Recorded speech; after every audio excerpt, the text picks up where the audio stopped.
Hello friends, কেমন আছো তোমরা? আশা করি তোমরা সবাই ভালোই আছো। আজকে আমি বানাচ্ছি ইনস্ট্যান্ট ইডলি, যার জন্য আমি নিয়ে নিচ্ছি 2 কাপ চালের সঙ্গে 1 কাপ উড়দ ডাল আর কয়েকটা মেথি দানা। 2 থেকে 3 ঘন্টার জন্য আমি ভিজিয়ে রেখে দিয়েছিলাম। ভেজানো হয়ে যাওয়ার পরে এটাকে আমি মিক্সার বাউলে চাল ডাল আর মেথি দানাগুলো ভালোভাবে ছেঁকে এর মধ্যে দিয়ে দেবো। তার মধ্যে আমি দেখুন দিয়ে দিচ্ছি দুপুরের রাখা ভাত দিয়ে দেবো এর মধ্যে। তারপরে কিছুটা আমি জল দিয়ে মিক্সচার মেশিনে ভালো করে গ্রাইন্ডিং করে নেবো, একদম ভালোভাবে যেন এটাকে মিক্সচার মেশিনে গ্রাইন্ডিং হয়।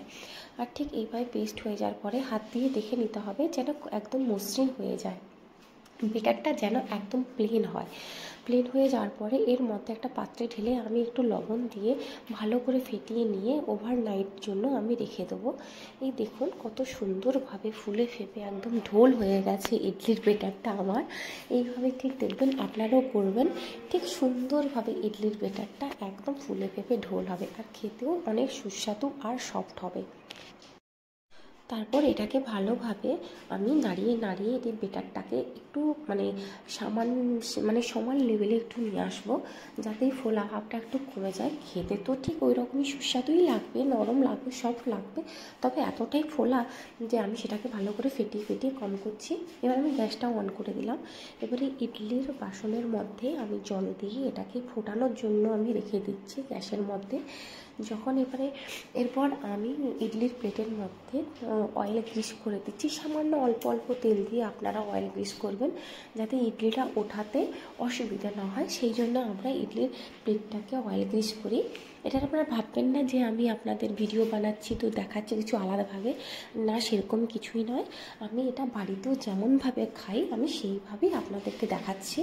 এইভাবে ঠিক আমি সেম টু সেম আমি এইভাবেই বাড়িতে তৈরি করি, কোনো আলাদাভাবে নয়। আমি দেখুন কেমনভাবে আমি গ্রিস করে নিয়েছি।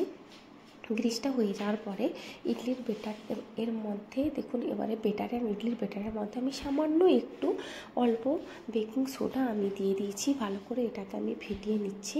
তারপর ইডলির বাসনের মধ্যে আমি দিয়ে দিচ্ছি আস্তে আস্তে করে ইডলির বেটারটা। ঠিক সমান সমানভাবে দিতে হবে, বেশি যেন না দেওয়া হয়। বেশি আবার যদি ওভার দিয়ে দেওয়া হয় তো ওটা ফুলে একদম লেভেল হয়ে যাবে। এই দেখুন জলটা এবার ফুটে গেছে। জলটা ফুটে যাওয়ার পরে এবার আমরা আস্তে আস্তে করে ইডলির বাসনটা আমরা রেখে দেবো।